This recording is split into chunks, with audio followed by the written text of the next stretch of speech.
Muy buenas tardes, estimados compatriotas.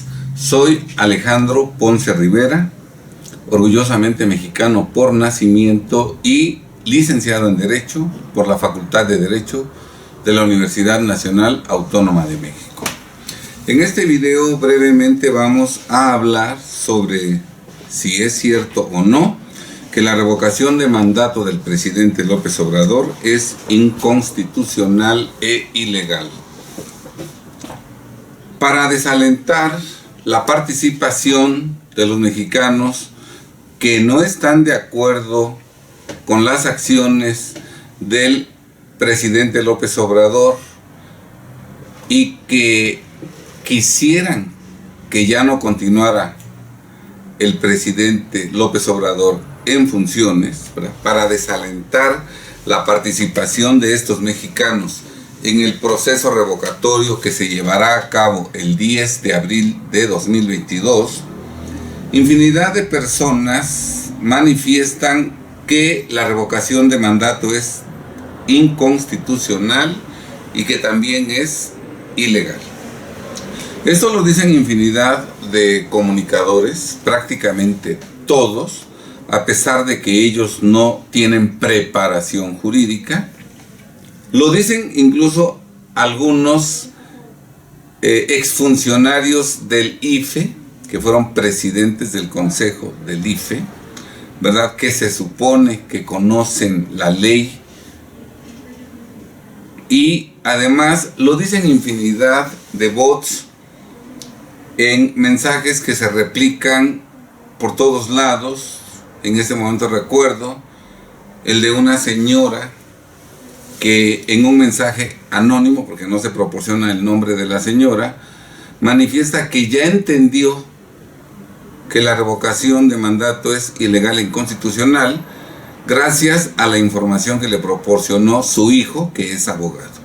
Y ese anónimo circula por todos lados. Entonces, pues, la idea de este video es únicamente esclarecer si es cierto o falso que la revocación de mandato del presidente López Obrador es inconstitucional e ilegal.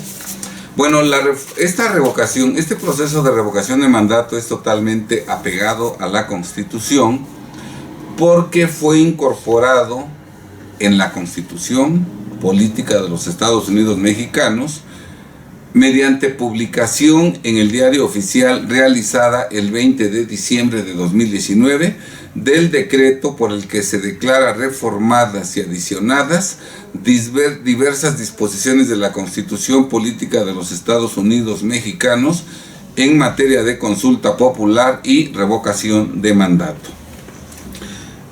El artículo 35 constitucional se ve adicionado a partir del 20 de diciembre de 2019 con una fracción una nueva fracción 9, que dice que es derecho del ciudadano, fracción 9, participar en los procesos de revocación de mandato. Yéndonos al punto 3 de esta fracción 9, se dice que la revocación de mandato se realizará mediante votación libre, directa y secreta de ciudadanos y ciudadanas inscritos en la lista nominal el domingo siguiente a los 90 días posteriores a la convocatoria y en fecha no coincidente con las jornadas electorales federales o locales. 4. Para que el proceso de revocación de mandato sea válido, deberá haber una participación de por lo menos el 40% de las personas inscritas en la lista nominal de electores. La revocación de mandato solo procederá por mayoría absoluta. Y en el punto 6, claramente se dice que la Sala Superior del Tribunal Electoral del Poder Judicial de la Federación realizará el cómputo final del proceso de revocación de mandato una vez resueltas las impugnaciones que se hubieran interpuesto. En su caso, emitirá la declaratoria de revocación de mandato y se estará a lo dispuesto en el artículo 84. Y en esta misma reforma se adiciona un último párrafo al artículo 84, que también entró en vigor el 21 de diciembre de 2019, en donde expresamente se dice que en caso de haberse revocado el mandato del presidente de la República, asumirá provisionalmente la titularidad del Poder Ejecutivo quien ocupe la presidencia del Congreso. Dentro de los 30 días siguientes, el Congreso nombrará a quien concluirá el periodo constitucional. En este periodo, en lo conducente, se aplicará lo dispuesto en los párrafos primero, segundo, quinto y sexto. Muy bien. Esto está en la Constitución y como todos ustedes saben, la Constitución es la ley fundamental, la norma suprema en México. Y todos estos artículos que acabo de leer están en la Constitución y consecuentemente todos estos artículos son la ley suprema, son la Carta Magna, son la ley fundamental. Consecuentemente, si están dentro de la Constitución, estos artículos no pueden ser inconstitucionales porque la Constitución no puede ser inconstitucional. Es inconstitucional lo que está en contra de lo que dispone la Constitución, pero lo que dispone la Constitución necesariamente es constitucional porque estos artículos que acabo de leer son parte de la ley fundamental, de la ley suprema, de la Carta Magna que nos rige a todos los mexicanos. En el artículo cuarto transitorio, que también entró en vigor el 21 de diciembre de 2019, claramente se señala lo siguiente. En el caso de solicitarse el proceso de revocación de mandato del presidente de la República, electo para el periodo constitucional 2018-2024, la solicitud de firmas comenzará durante el mes de noviembre y hasta el 15 de diciembre del año 2021. La petición correspondiente deberá presentarse dentro de los primeros 15 días del mes de diciembre de 2021. En el supuesto de que la solicitud sea procedente, el Instituto Nacional Electoral emitirá la convocatoria dentro de los 20 días siguientes al vencimiento del plazo para la presentación de la solicitud. La jornada de votación será a los 60 días de expedida la convocatoria. Esta es otra norma constitucional, ley suprema, ley fundamental, Carta Magna, ¿verdad? Y en esta disposición constitucional expresamente se indica que sí puede llevarse a cabo el proceso de revocación de mandato respecto del presidente de la República electo para el periodo constitucional 2018-2024. Si esta disposición forma parte de la Constitución, es imposible, es absurdo sostener que este precepto constitucional es inconstitucional, ya que todo lo que está dentro de la Constitución necesariamente es constitucional. Ahora bien, ¿quiénes aprobaron estas reformas? O quienes por lo menos firmaron el decreto que se publicó en el Diario Oficial de la Federación el 20 de diciembre de 2019. Ojalá, estimado compatriota, consultes el Diario Oficial del 20 de diciembre de 2019 para que con tus propios ojos veas lo que ahora te estoy comentando. Bien, este decreto fue firmado en la Ciudad de México el 28 de noviembre de 2019 por la diputada Laura Angélica Rojas Hernández, presidenta. Senadora Mónica Fernández Balboa, presidenta. Diputada Maribel Martínez Ruiz, presidenta. Senador Primo Doté Mata, secretario. Y fue firmado por ella, por esos legisladores. Estos legisladores fueron electos por los mexicanos en el año de 2018, ¿verdad? Y consecuentemente son nuestros representantes y esta firma la estamparon en representación de todos los mexicanos.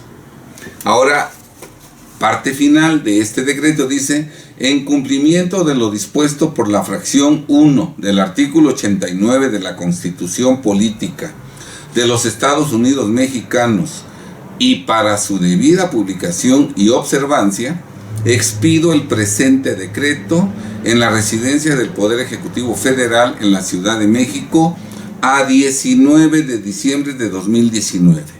Andrés Manuel López Obrador, rúbrica. La secretaria de Gobernación, doctora Olga María del Carmen Sánchez Cordero Dávila, rúbrica. O sea que precisamente este decreto se pudo publicar en el Diario Oficial de la Federación porque este decreto fue firmado por el presidente de la República y por la secretaria de Gobernación. Y recordemos que el presidente de la República es electo por el pueblo y es nuestro representante. ¿Sí está claro? Entonces, pues, los poderes legalmente constituidos son exactamente los que incluyeron estas disposiciones constitucionales el 20 de diciembre de 2019, y las disposiciones que hemos leído todas forman parte de la Constitución y consecuentemente son necesarias. Bien, pero es importante también que veamos lo que dice el artículo 135. El artículo 135 de la Constitución Política de los Estados Unidos nos dice que la presente Constitución puede ser adicionada o reformada. Para que las adiciones o reformas lleguen a ser parte de la misma Constitución, se requiere que el Congreso de la Unión, por el voto de las 2/3 partes de los individuos presentes, acuerden las reformas o adiciones y que éstas sean aprobadas por la mayoría de las legislaturas de los estados y de la Ciudad de México. En México tenemos un Congreso Constituyente permanente, conformado por las dos cámaras, la de diputados y la de senadores, y además conformada también por las legislaturas de los estados. Por eso, cuando se quiere llevar a cabo una reforma constitucional, entra en funciones el poder constituyente, integrado por las dos cámaras, diputados y senadores, y por las legislaturas de los estados, ¿verdad? Ahora bien, cada diputado federal y cada senador federal actúa en representación de los mexicanos, no únicamente de los que votaron a su favor, sino de todos los mexicanos. El diputado es representante del pueblo, el senador es representante de la entidad federativa, de todos. Y desde luego las legislaturas de los estados, los diputados locales votan también como representantes del pueblo, no de los que votaron por él, sino como representantes de todo el pueblo, porque los diputados locales son representantes del pueblo que conforma cada entidad federativa. ¿Sí está claro? Entonces son ellos los que pueden modificar la Constitución, y es ese poder constituyente el que reformó la Constitución y la adicionó, incorporando estos artículos 35, fracción 9 y cuarto transitorio. Estas normas fueron creadas por el poder constituyente permanente y consecuentemente las normas creadas por el poder constituyente permanente son totalmente constitucionales.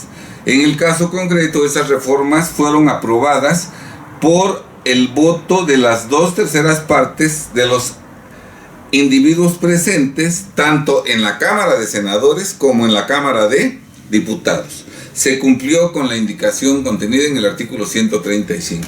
Y además, estas reformas y adiciones fueron aprobadas por la mayoría de las legislaturas de los estados y de la Ciudad de México, motivo por el cual también se cumplió con esta exigencia del artículo 135 del Código Fiscal, de la Constitución de la República. El último párrafo del artículo 135 nos dice que el Congreso de la Unión o la Comisión Permanente, en su caso, harán el cómputo de los votos de las legislaturas y la declaratoria de haber sido aprobadas las sanciones y reformas. Efectuaron el cómputo y por eso este decreto fue firmado el 28 de noviembre de 2019 por los presidentes y secretarios de la Cámara de Diputados y de la Cámara de Senadores, y luego fue promulgado por el presidente de la República, con también la asistencia de la Secretaria de Gobernación, de tal suerte que estas reformas son totalmente constitucionales. Ahora bien, hay la discusión de que estas reformas que entraron en vigor el 20 de diciembre de 2019 contraponen lo que disponía la Constitución Federal con anterioridad, concretamente lo que disponía la Constitución en 2018 cuando se llevaron a cabo las elecciones, ¿verdad? Bien, fíjense ustedes que existen principios generales del derecho que son aplicables de manera universal y de manera obligatoria. Y en el Código Civil Federal, aplicable en toda la República, en los primeros artículos del Código Civil Federal se recogen algunos de esos principios. Y esos principios sirven exactamente para aclarar cuestiones como la que ahorita nos ocupa. Es correcto que el constituyente federal incluye en la Constitución Federal, a partir del 21 de diciembre de 2019, disposiciones diferentes a las que estaban vigentes en el 2018, cuando se llevaron a cabo las elecciones en donde se eligió al presidente López Obrador. ¿Es correcto o no? Bien, vamos a ver lo que dice el artículo 9 del Código Civil Federal. La ley solo queda abrogada o derogada por otra posterior que así lo declare expresamente o que contenga disposiciones total o parcialmente incompatibles con la ley anterior. La ley. La Constitución es una ley, por eso se le conoce como la ley fundamental, la ley suprema. Bien, la ley constitucional solo queda abrogada, queda sin efectos toda la Constitución, o derogada cuando se derogan algunos artículos nada más, por otra posterior, por una reforma constitucional que así lo declare expresamente. Por ejemplo, si hoy entra en vigor un artículo constitucional aprobado por el constituyente permanente que dice que se deroga el artículo 9, bueno, pues queda derogado porque el constituyente hoy autorizó una disposición que deroga ese artículo constitucional. Dice, o que contenga disposiciones total o parcialmente incompatibles con la ley constitucional anterior. En lo personal, yo no encuentro ninguna incompatibilidad entre el artículo 35, fracción 9 y cuarto transitorio, que entraron en vigor el 21 de diciembre de 2019, con la Constitución que estaba vigente en 2018. No encuentro ninguna incompatibilidad. Pero suponiendo que hubiera alguna incompatibilidad, el principio general del derecho, consagrado en el artículo 9 del Código Civil Federal, claramente dice que la ley constitucional solo queda derogada por otra posterior que contenga disposiciones total o parcialmente incompatibles con la ley constitucional anterior. Suponiendo que hubiera alguna incompatibilidad, prevalece el artículo 35, fracción 9 y el artículo cuarto transitorio constitucional, que entraron en vigor el 21 de diciembre de 2019, porque es la ley constitucional posterior. El legislador puede cambiar de opinión, y si el constituyente permanente emite su opinión cambiando lo que decía la Constitución con anterioridad, eso lo puede hacer, porque es el mismo constituyente. Si está claro, no podría cambiar la Constitución el Congreso de la Unión, no puede cambiar la Constitución el presidente de la República, pero el constituyente permanente, cumpliendo con los requisitos que establece el artículo 135 constitucional, claro que sí puede cambiar la Constitución. Por eso estas reformas que entraron en vigor el 21 de diciembre de 2019, artículo 35, fracción 9 y cuarto transitorio, suponiendo que fueran incompatibles con algunas disposiciones que estaban vigentes en 2018, ¿cuál es el resultado jurídico?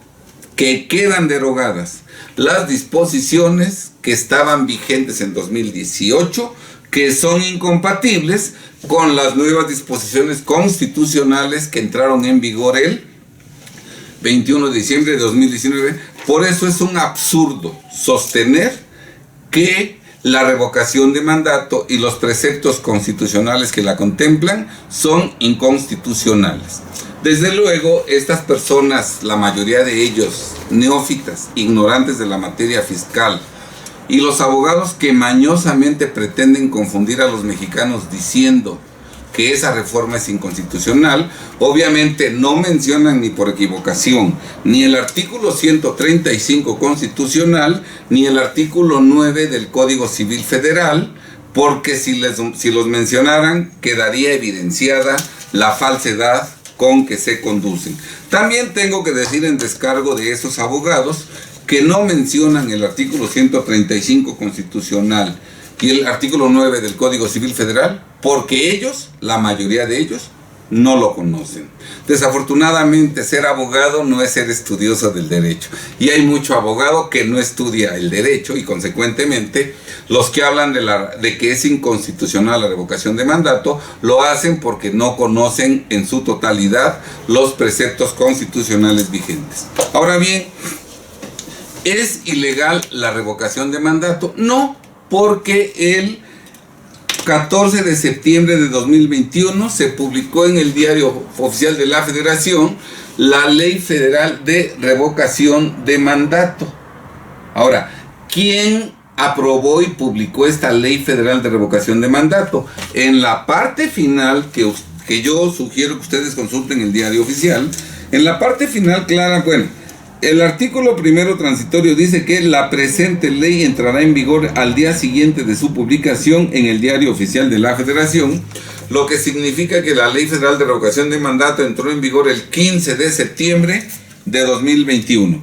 Y esta Ley Federal de Revocación fue firmada en la Ciudad de México el 7 de septiembre de 2021 por la senadora Olga Sánchez Cordero Dávila, presidenta, diputados Sergio Carlos Gutiérrez Luna, presidente, senador María Celeste Sánchez Sujía, secretaria, diputada Brenda Espinosa López, secretaria, y todas firmaron ese decreto. ¿Sí está claro? Por lo tanto, esta ley federal de revocación de mandato fue suscrita por los representantes del pueblo y por los representantes de las entidades federativas electas a través del voto popular. Ellos están actuando a nombre de todos los mexicanos y esta ley fue aprobada por los poderes constitutivos, uno de ellos el Congreso de la Unión, Poder Legislativo. Y en la parte final dice, en cumplimiento de lo dispuesto por la fracción 1 del artículo 89 de la Constitución Política de los Estados Unidos Mexicanos, y para su debida publicación y observancia, expido el presente decreto en la residencia del Poder Ejecutivo en la Ciudad de México a 13 de septiembre de 2021. Andrés Manuel López Obrador, rúbrica, el secretario de Gobernación, licenciado Adán Augusto López Hernández, rúbrica. O sea que para que pudiera publicarse en el Diario Oficial de la Federación, era menester que el Ejecutivo Federal promulgara la disposición que actuó al promulgar esta reforma constitucional, actuó en representación de todos los mexicanos, porque todos le dimos el mandato. ¿Sí está claro? Entonces, esta ley no es inconstitucional porque fue formulada en los términos exactos en que lo dispone la Constitución en el proceso legislativo y porque esta ley respeta y cumple con lo ordenado en la reforma constitucional. Se dice que es un proceso de confirmación de mandato. Falsamente. El artículo 41 de la Ley Federal de Revocación de Mandato claramente señala que la urna en que las y los electores depositen la papeleta deberá consistir en material transparente, plegable o armable, la cual llevará en el exterior y en lugar visible, impresa o adherida en el mismo color de la papeleta que corresponda, la denominación revocación de mandato. Porque este proceso es de revocación de mandato. No como falsamente lo dicen quienes te quieren confundir, que es un proceso de ratificación de mandato, que es un proceso de ampliación de mandato, o que es un proceso de reelección de mandato. No. Es un proceso de revocación de mandato. Por eso las urnas que estén colocadas en todas las casillas el 10 de abril de 2022 deberán tener impresa, adherida en el mismo color de la papeleta, la denominación revocación de mandato. No dejes que gente ignorante y de mala fe te confunda. Y por último, el artículo 60 de la Ley Federal de Revocación de Mandato claramente señala que si los resultados de la jornada de votación de la ciudadanía indican que procede la revocación de mandato, la persona titular de la Presidencia de la República se entenderá separada definitivamente del cargo. ¿Cuándo? Cuando el Tribunal Electoral emita la declaratoria de revocación. En este momento se está firmando la declaratoria de revocación por el Tribunal Electoral. En ese momento dejó de ser presidente de la República Andrés Manuel López Obrador. No hay que notificarle, no hay que irle a entregar una copia, no. En el momento en que se emite la declaratoria de revocación, en ese momento deja definitivamente el cargo de presidente López Obrador. Y luego nos dice el segundo párrafo de este artículo 60 de la Ley Federal de Revocación de Mandato: hecho lo anterior, se procederá de forma inmediata según lo previsto en el último párrafo del artículo 84 de la Constitución, es decir, una vez que ya dejó de ser presidente de la República, porque ya se declaró la revocación de mandato, de inmediato, como lo dice el último párrafo del artículo 84, en caso de haberse revocado el mandato del presidente de la República, asumirá provisionalmente la titularidad del Poder Ejecutivo quien ocupe la presidencia del Congreso. Ya dentro de los 30 días siguientes, el Congreso nombrará a quien concluirá el periodo constitucional. Entonces, en el momento en que el Tribunal Federal llegara a declarar la revocación de mandato, en ese momento Andrés Manuel López Obrador deja de ser presidente de la República, deja de ser el comandante supremo de las Fuerzas Armadas en México y se convierte en un ciudadano común y corriente que desde luego no tendrá nada que hacer en Palacio Nacional. Bien, estimados amigos, con artículos, con preceptos constitucionales y con preceptos legales, hemos demostrado que el procedimiento de revocación de mandato es totalmente constitucional y es totalmente ilegal, y ojalá ignores, dejes de escuchar a esos ignorantes o deshonestos que con mentiras tratan de confundirte para que, si tú estás en contra del gobierno, de las acciones del gobierno de López Obrador, para que no vayas a votar, y como consecuencia de que no asistamos los que no estamos de acuerdo con este gobierno, ahí sí, solo voten los que están a favor de López Obrador, la revocación no proceda y López Obrador pueda concluir su mandato. No te dejes confundir por esa gente ignorante y deshonesta. Bien, estimados amigos, pues yo pido a Dios que ilumine el entendimiento de todos los mexicanos para que este 10 de abril tomemos la mejor decisión que nos asegure a todos, un futuro en donde tengamos todos probabilidades serias de continuar llevando una vida digna de seres humanos. Sean muy felices, estimados compatriotas.